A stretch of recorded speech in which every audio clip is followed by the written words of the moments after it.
왜 나는 계속 남과 나를 비교하는 것일까라는 저서가 있습니다. 폴 호크라고 하는 임상 심리학자가 저술한 책입니다. 이 책에서 말하는 핵심은 내가 나로서 살아가지 못하고 주변에 있는 남과 나를 비교하는 이유는 열등감 때문이다 라고 지적하고 있습니다. 그런데 열등감이라고 하는 문제는 전 세계적으로 이 아들러만큼 정확하게 분석해낸 분이 없습니다. 그러므로 이 폴 호크가 남과 나를 비교하는 원인이 열등감이다 라고 지적을 한 저 지적은 아주 훌륭합니다. 그런데 이 문제에 대한 열등감 문제에 대한 해법을 알려면 그것은 폴 호크에게 우리가 배워야 될 것이 아니라 아들러의 이론을 많이 참고를 해야 되는 그런 상황입니다. 제가 이번 주를 끝으로 지난주, 그지난주 연 3주 동안 이 열등감 문제를 다룬 원인이 있습니다. 그것은 여러분들을 지금보다 더 행복하게 만들어드리기 위해서였습니다. 여러분들이 행복하지 않고 제가 행복할 수 있는 방법은 없습니다. 그거 제가 살아봐서 아는데 여러분들이 어떤 형태로든지 행복해 하지 않으면 저는 하늘 가서 제가 별을 따와도 행복할 수 없다는 사실을 잘 알고 있습니다. 문제는 여러분들이 행복해지려면 두 가지 중에 하나입니다. 환경이 바뀌든지 생각이 바뀌든지 둘 중에 하나가 해결이 돼야 됩니다. 그런데 환경이라고 하는 것은 어쩌다 한 번씩 바뀌는 거지 날마다 바뀌는 게 아니란 말입니다. 우리가 이 월드컵 4강에 들어간 것이 50년 만에 한 번이고 다시 또 20년 지나갔고 그러는 거지 그게 무슨 한 달에 한 번씩 오는 게 아니란 말입니다. 그러므로 환경이 바뀌기 전까지는 생각으로 환경을 바꿀 수 없으므로 생각을 가지고 행복해야 되는데 그 행복해지는 결정적인 장애물이 뭐냐면 열등감이란 말입니다. 그래서 연 3주 동안 다뤘습니다. 보통 제가 목회를 오래 하신 그 목사님들의 통계를 보니까 40년 목회했는데 열등감 설교 한 편 자료가 그렇게밖에 안 나옵니다. 이 실질적으로 굉장히 중요한 문제인데 많이 다루지 않는단 말입니다. 자료가 부족해서였기도 하겠습니다만 의외로 성경의 열등감 문제는 많이 다루어지고 있습니다.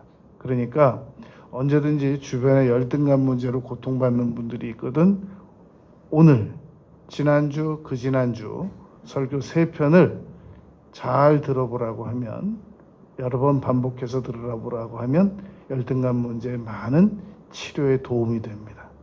오늘 우리가 열등감 문제를 좀 더 자세하게 다룰 겁니다. 그러니까 이게 보통 설교 주제라고 하는 게 한 번 지나가면 한 7년 전에는 안 옵니다. 그러니까 다음에 또 듣겠지 그러지 말고 오늘 잘 들어서 나의 열등감 문제도 해결하고 내 자녀의 열등감 문제도 해결하고 우리 부부의 열등감 문제도 해결하고 우리 관계성자들의 열등감 문제도 해결을 하면 우리가 환경이 당장 안 바뀌어도 오늘 이 설교만 잘 들으면 정신적 갈등의 70%가 해결이 된단 말입니다.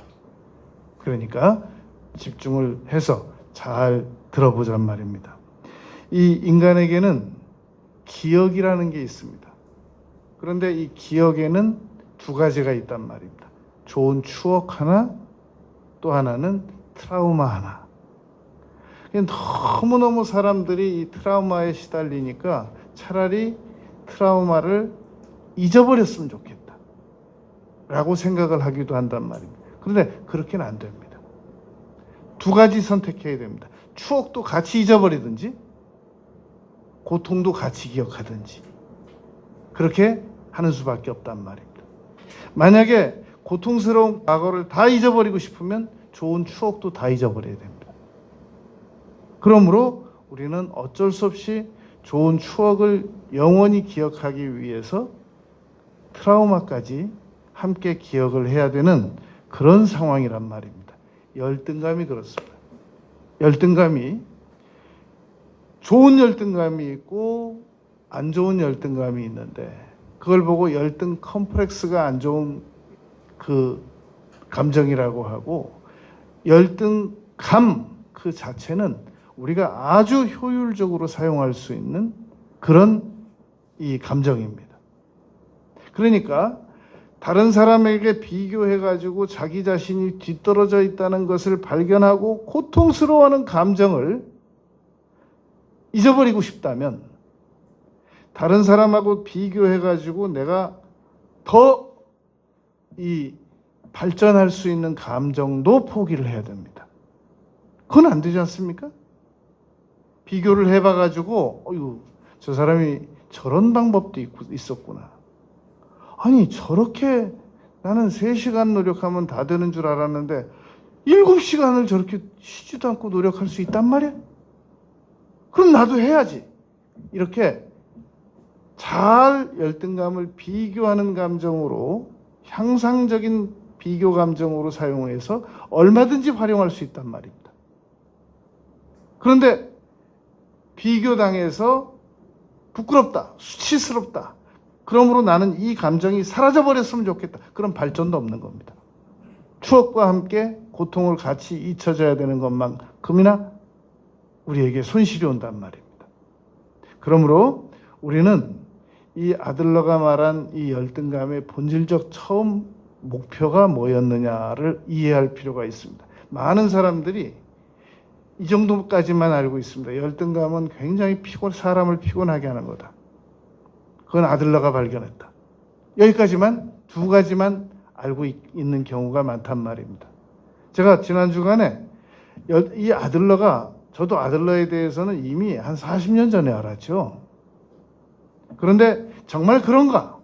아들러가 이 열등감에 대해서 말한 게 무엇인가 한번 자세히 다시 연구를 해봤습니다. 그랬더니 놓칠 수 있는 부분이 있더란 말입니다. 아들러가 이 열등감에 대해서 말한 부분은 이런 부분이었습니다. 인간은 하나님께서, 아들러는 하나님을 얘기 안 했죠. 인간은 하나님께서 목표를 추구하게 만든 존재입니다. 미래를 위해서. 그런데 그게 잠언 29장 18절에 나와 있거든요. 꿈이 없는 백성은 망한다. 꿈이 없는 백성은 행동하지 않는다 그런 말입니다. 그런데 아들러는 하나님을 이 사람이 믿는 사람인지 안 믿는 사람인지는 모르겠지만 발견된 진리로서 인간은 목표를 추구하는 존재이다라는 겁니다. 그런데 언제 인간이 목표를 추구하고 언제 최선을 다해서 목표를 향하여 나가느냐? 열등 감정이 느껴질 때라는 겁니다. 이게 열등 감정이 고장 나버리면 다른 사람이 앞서가든지 다른 사람이 성공을 하든지 말든지 아무 관심이 없다는 겁니다. 그러므로 우리가 다른 나라가 우리나라보다 더 발전하고 있구나. 제가 일본 가보면 진짜 기분 나빠요. 데일밴드를 하나 필요해서 호텔 측에 가서 빌려가지고 썼는데 세상에 그 데일밴드가 우리나라 데일밴드보다 일본 게 좋더라고요. 정말 기분 나빠가지고 짜증나서 혼났어요. 그거 안 쓰긴 써야 되고 크게 차이가 안 납니다. 여러분 올림픽에서 마라톤 선수가 0. 몇 초 차이 나는 것처럼 1, 2등이 그 끝 마무리가 조금 다른데 내가 봐도 일본 밴드가 좋더라고요.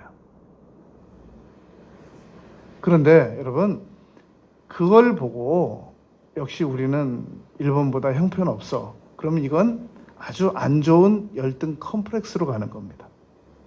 그런데 그걸 보면서 두고 보자. 반드시 이 제품보다 더 나은 제품을 만들고야 말리라. 그건 정상적인 열등감을 아주 효율적으로 사용하는 거란 말입니다. 아들러는 그걸 말한 겁니다.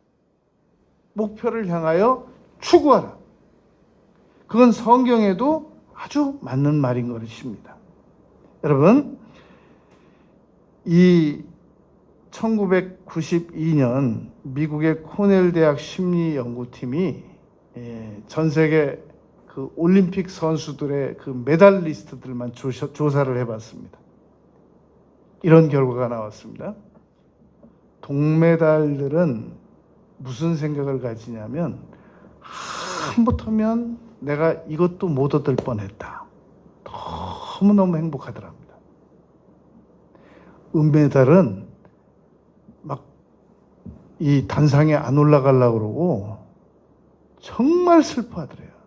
왜 그런가 봤더니, 내가 조금만 더 노력했으면 저 금이 내 건데, 내가 어쩌다가 잠을 좀 더 자가지고, 내가 어쩌다가 좀 더 휴식을 많이 취해가지고, 어쩌다가 내가 연습 안 하고 내가 여행 갔다 와가지고 저 금을 놓쳤다. 평생 괴로워한대요. 똑같은 메달인데. 그리고 분명히 은메달은 동메달보다 더 높은 건데도 그 심리적 갈등을 해결할 수가 없답니다. 아주 중요한 그 지적이었다고 생각을 합니다. 여러분, 그렇다면 우리가 지금 살아가면서 우리는 은메달 받은 사람처럼 살아가고 있습니까? 동메달 받은 사람처럼 살아가고 있습니까? 우리 양심이 잘 알 겁니다. 정신분석학자 에릭슨이 조사를 해봤는데, 이 열등감이 가장 확고하게 굳어지는 시기가 있답니다. 그게 7살부터 12살까지랍니다. 그러니까 우리 자녀들이 또는 우리 자신이 유독 열등감이 심하다고 하면, 나무가 나이테를 조사해 보면 알 수 있는 것처럼 내 나이 7살부터 내 나이 12살까지 강력한 부정적 비교 교육을 받았기 때문이라는 겁니다. 넌 도대체 왜 그렇게 다른 애들하고 다르게 못하니? 너는 도대체 왜 그렇게 못났니? 이런 지적을 받고 자란 아이들은 평생 아무리 돈을 많이 벌고 아무리 많은 명예를 얻고 아무리 많은 성취를 이루더라도 나는 실패자다라는 생각을 못 벗어난다는 겁니다.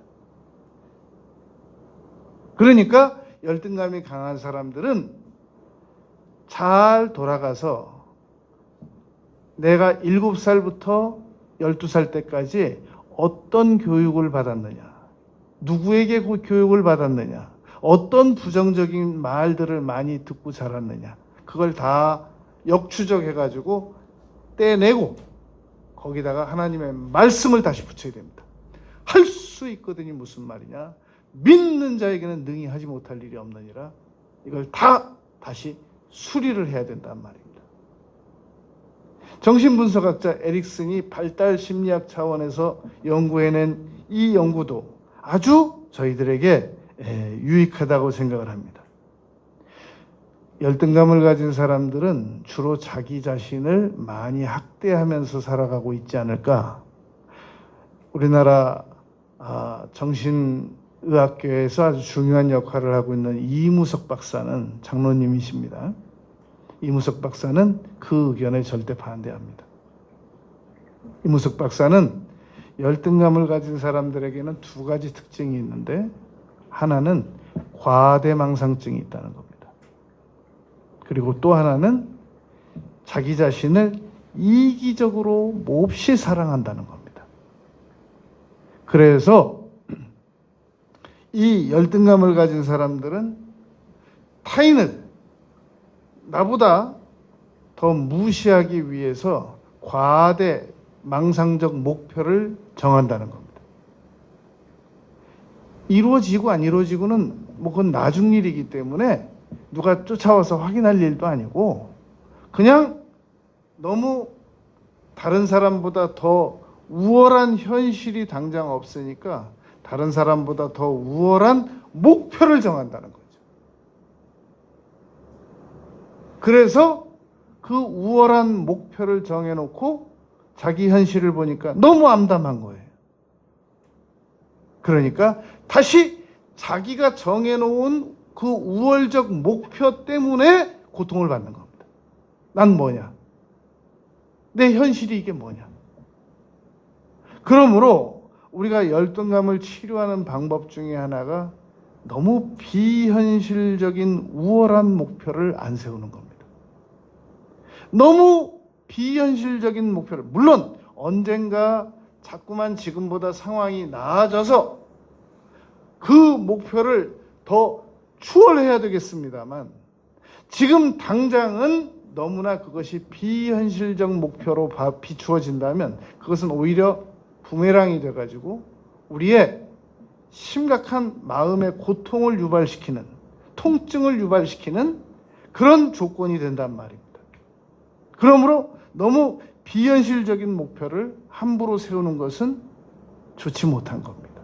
그래서 성경은 마태복음 6장 33절 34절에 보면 오늘 할 일을 최선을 다해서 하라는 거예요. 내일도 신경 쓰지 말래요. 오늘 할 일만. 그런데 주로 오늘 게으른 사람들의 특징이 뭐냐면 내일에 대한 계획이 많습니다.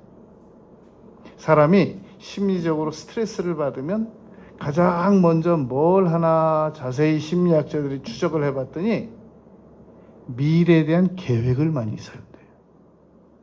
그 계획 세우는 건 굉장히 고상하고 아주 치밀해 보이고 지적으로 보이잖아요, 어떤 데는.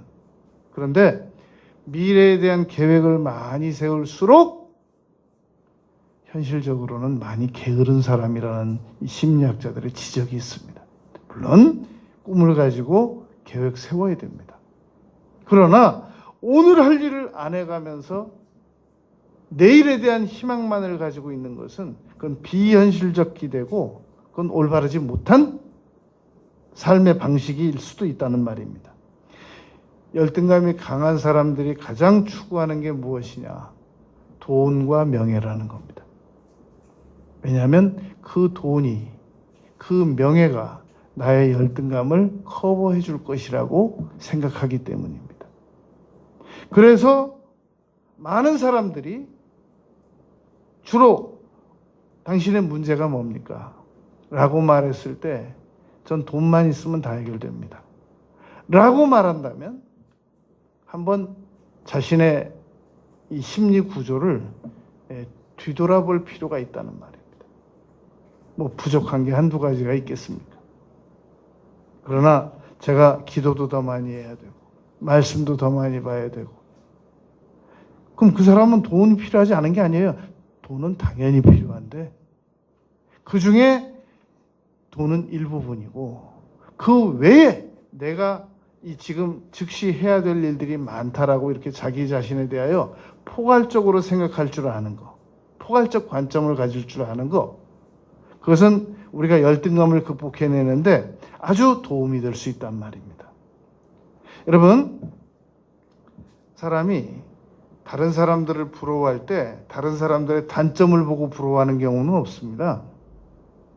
사람들마다 우리가 누군가를 부러워한다는 얘기는 그 사람의 단점은 전혀 무시하고 그 사람의 장점만을 부러워하는 경우입니다. 자, 그럼 묻겠습니다.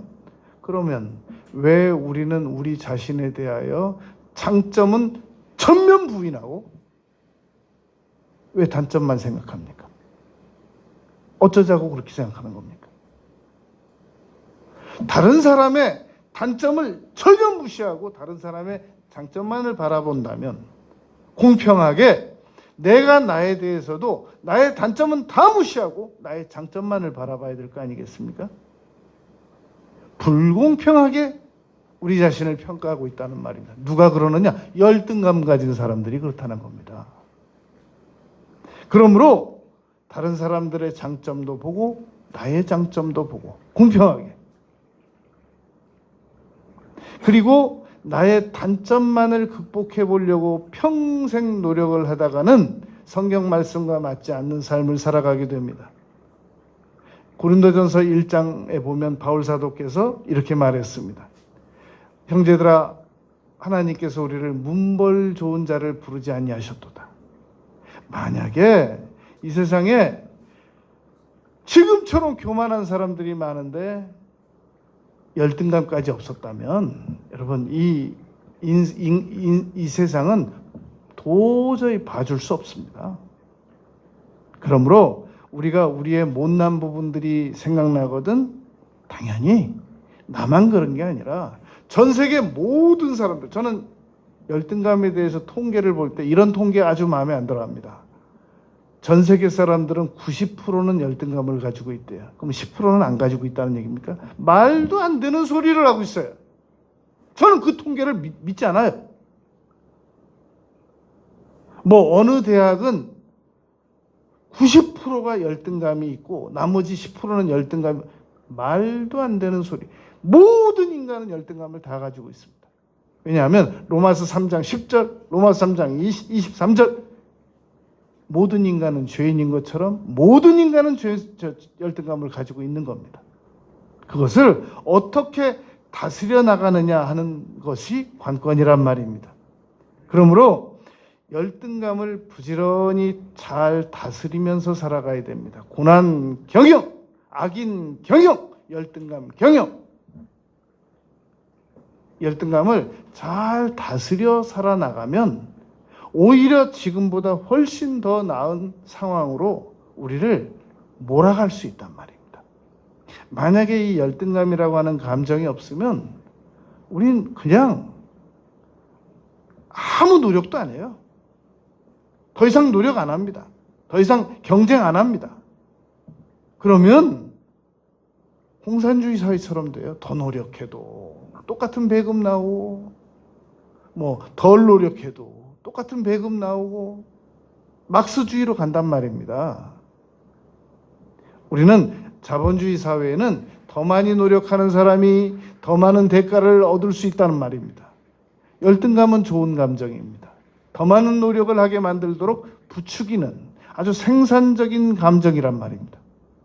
근데 이걸 병적 열등감만 가지고 나는 아무것도 못해, 나는 모든 사람보다 다 뒤처져 있어, 앞으로도 영원토록 그럴 거야, 이런 병적 열등감을 가진 사람들을 보고 열등감은 무조건 나쁘다 그러는데 그렇지 않단 말입니다.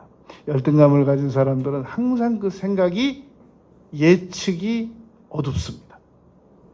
거절당할 거야, 나는 다른 사람들보다 더 많이 실패할 거야, 나는 못날 거야, 나는 분명히 안 좋은 일이 생길 거야, 나는 일찍 죽을 거야, 내 인생은 여기가 끝일 거야, 더 이상 회복이 안 될 거야.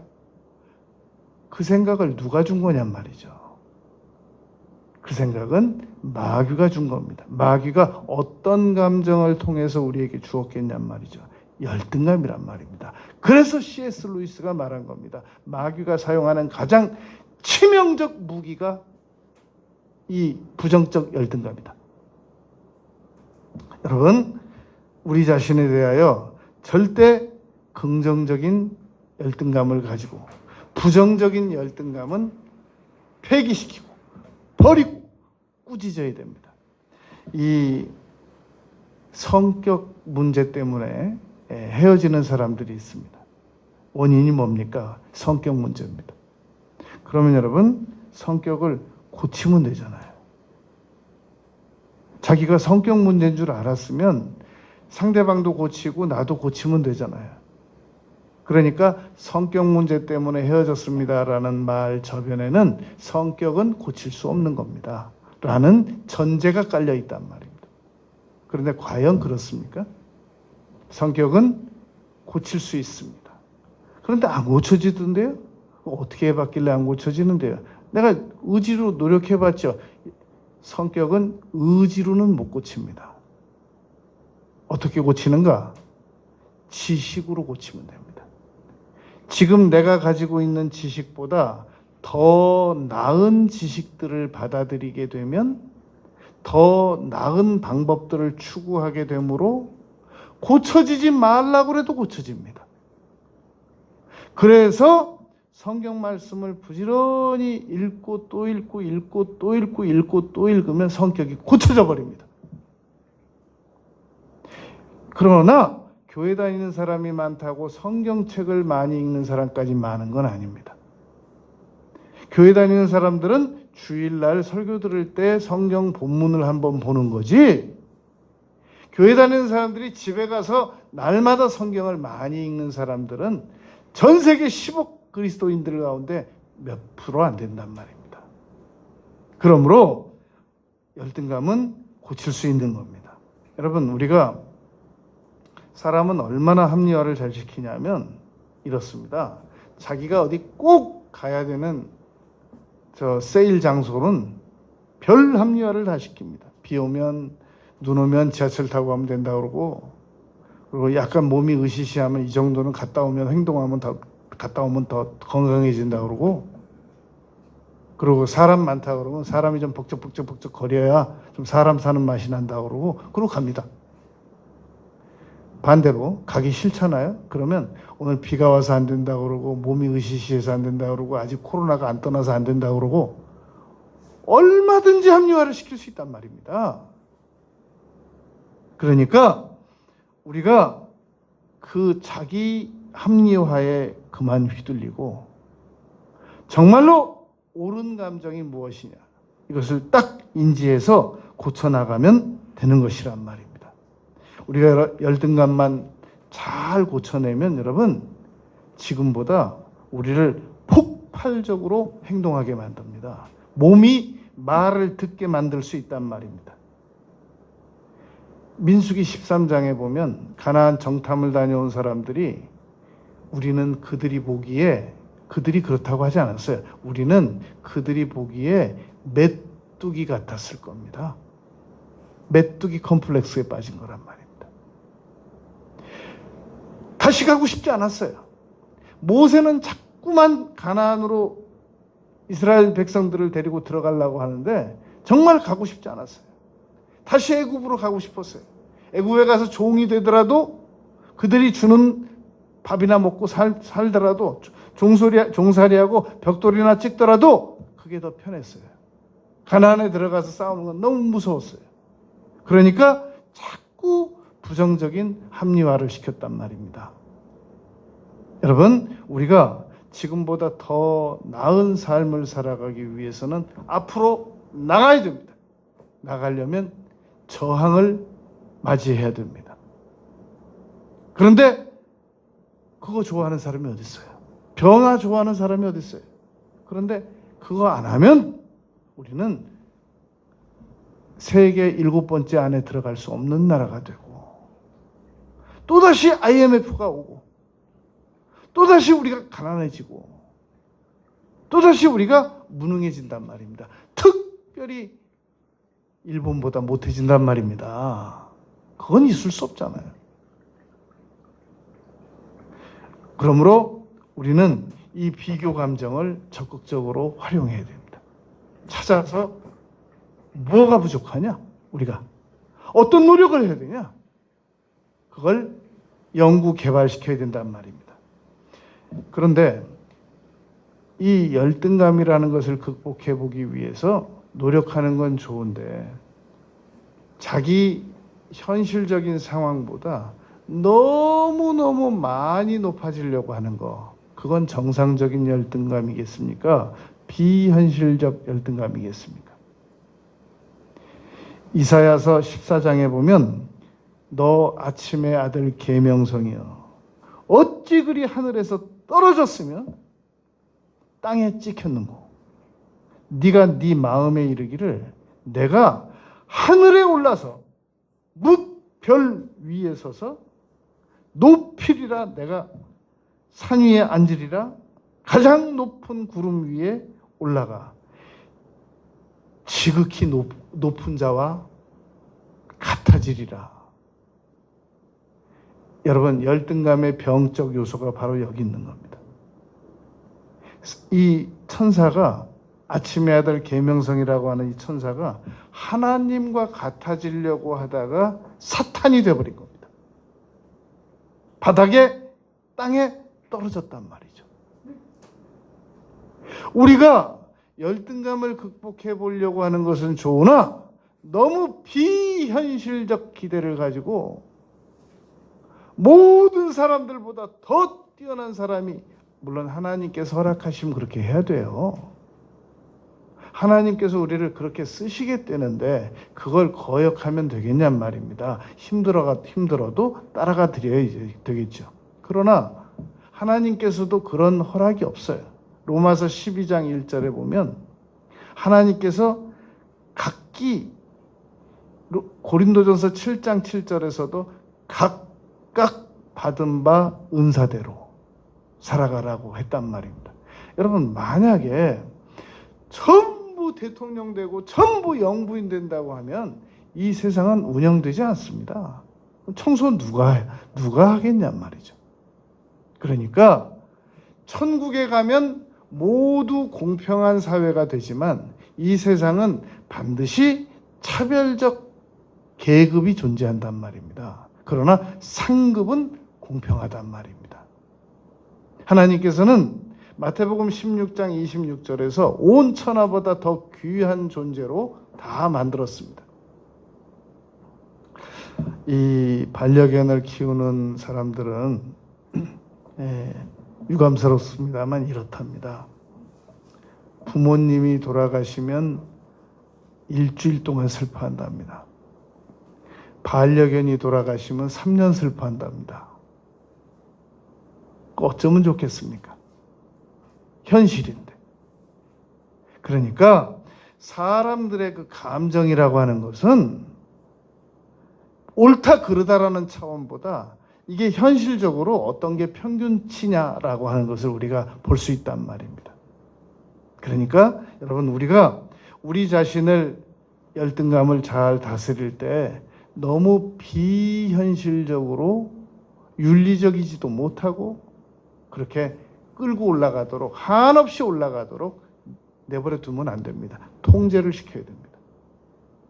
그래서 그 꿈이 너무 작은 거 아니야? 혹시 그런 얘기를 듣더라도 일단 저는 거기까지입니다. 제가 거기까지 이루고 그러고 나서 하나님께서 나를 더 나은 쪽으로 이끌어 가신다면 모르겠습니다만 일단 저의 그릇은 거기까지입니다. 저는 그 안에서 자족할 수 있는 비결을 배워나갈 겁니다. 그러므로 이 열등감을 잘 통제를 해야 됩니다.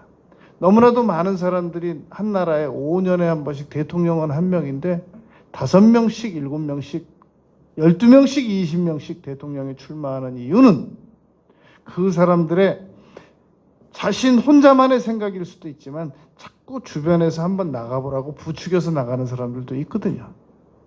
그럼 정중하게 거절해야 됩니다. 저는 나가면 0.5%입니다. 그걸 제가 왜 나가야 되겠습니까? 저는 그 그릇이 아닙니다.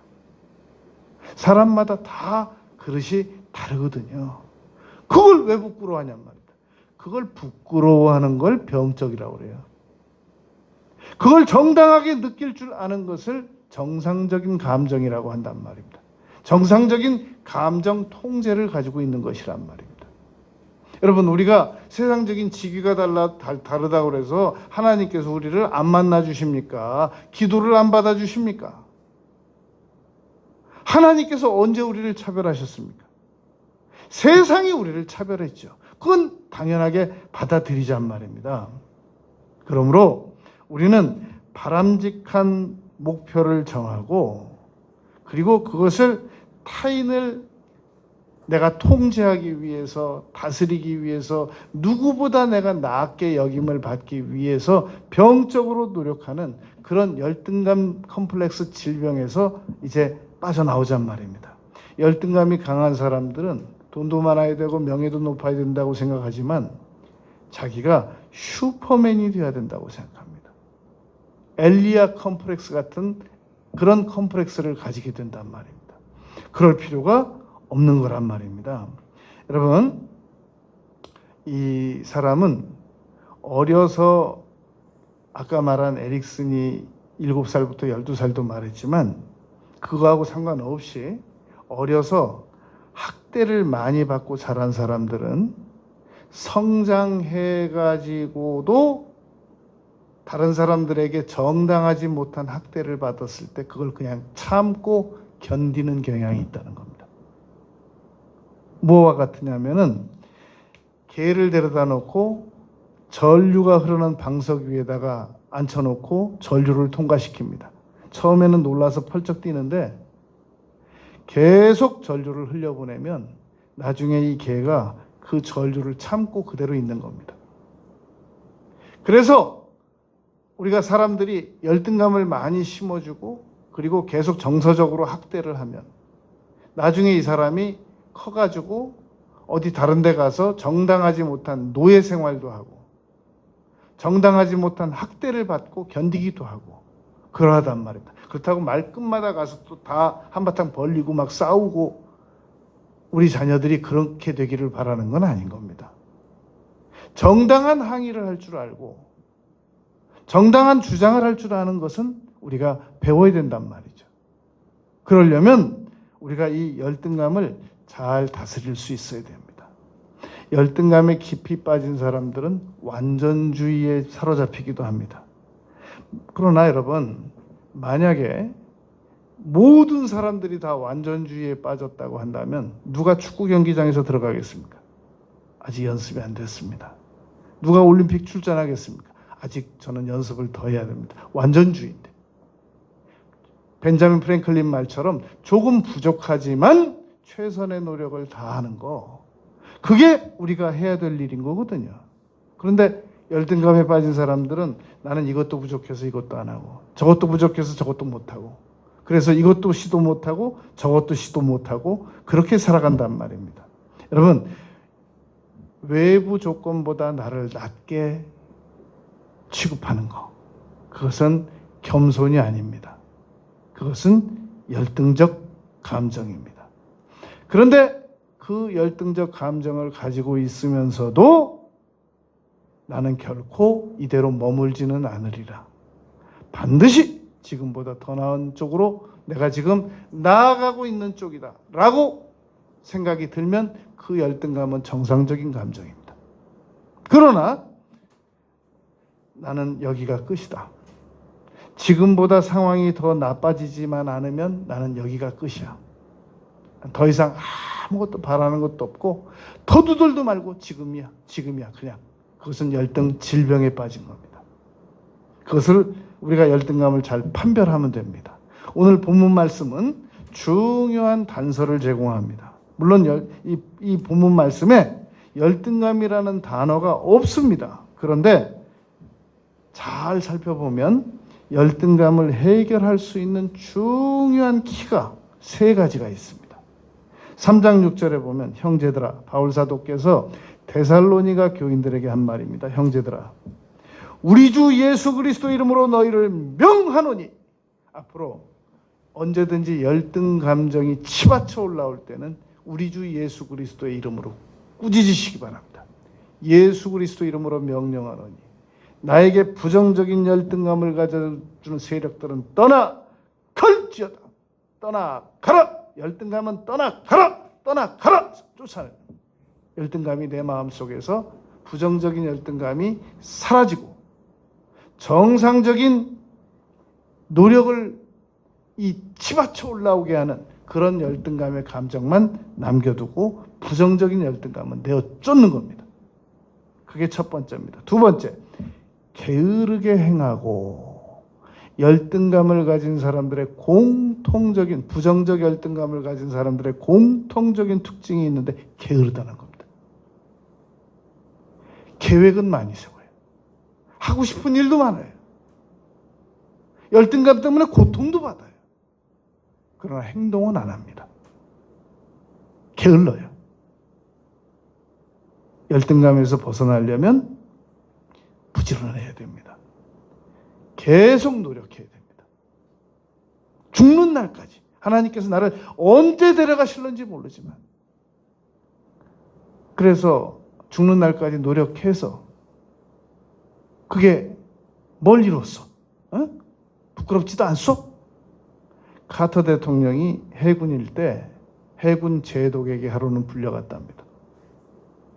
대통령이 안 됐을 때 장교 시절에 제독이 그러더랍니다.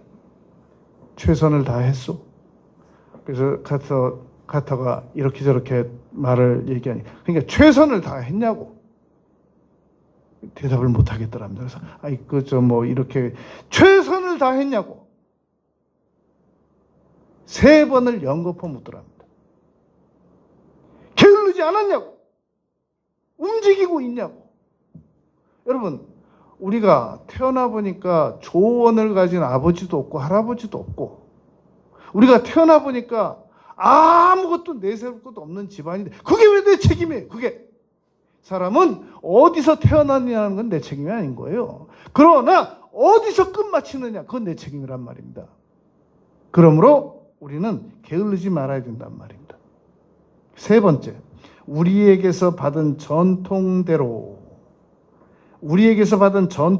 행하지 아니하는 모든 형제에게서 떠나라. 교만한 사람에게서 떠나란 말입니다. 교만하지 말라는 말입니다. 열등감을 가진 사람들은 정말 여러분 교만합니다. 얼마나 교만한지 몰라요. 비현실적인 기대를 가지고 살아가기 때문에 너무너무 교만합니다. 여러분 열등감 잡을 수 있습니다. 예수 그리스도 이름으로 꾸짖고 부지런해지고 지금보다 여러분 한 7배는 더 부지런해져야 돼요. 우린 너무 게으릅니다. 저는 여러분 이 혀가 이 입술이 수시로 헤어지거든요. 이 기말 때 되면 막 서너 군데가 막 동시에 몰려서 헤어지기도 해요. 요즘은 비타민을 먹어서 좀 괜찮은데 비타민 효력을 모를 때는 막 입안이 최고 5군데까지 헤어졌었어요. 그래서 저는 제가 굉장히 부지런한 사람인 줄 알고 살아갔습니다. 근데 가만히 생각해 보니까 7배는 더 부지런해져야 돼요. 지금보다 7배는 더 부지런해져야 됩니다. 여러분 제가 우리 저녁 기도에 10시부터 11시까지 기도해 드리잖아요. 그리고 11시부터 말씀 전하죠. 12시부터 다시 1시까지 기도 드립니다. 그리고 12시부터 1시까지 기도 드리고 1시부터 다시 2시까지 또 영어 공부해요. 그럼 자야 되잖아요. 2시에. 2시부터 3시까지 다시 또 논문 씁니다. 그리고 아침에 정상적으로 움직입니다. 그런데 제가 양심적으로 제가 손을 얹고 생각한단 말이죠. 나는 지금 부지런한가? 아니다. 나는 지금보다 7배는 더 부지런해야 된다. 그게 제 생각입니다. 우리는 여러분 오늘 본문 말씀에서 게으르지 말고 바울 사도의 말을 들어야 됩니다. 바울 사도는 당대의 석학이었습니다. 40에 하나 감한 매 39대 매를 5번 맞은 사람입니다. 물의 위험, 강도의 위험, 감옥에 들어가 있고 돌로 맞아서 죽어가지고 끌어내리고 바울 사도가 다 돌아다닌 길, 도보로 걸어다닌 길이 3만 킬로가 넘습니다. 그러니까 중복된 거 안 따지고도 그러하단 말입니다. 열등감 얼마든지 해결할 수 있습니다. 열등감의 감정을 남은 생애 동안 절대 긍정적으로 생산적으로 활용하는 우리 모두가 되시길 바라겠습니다.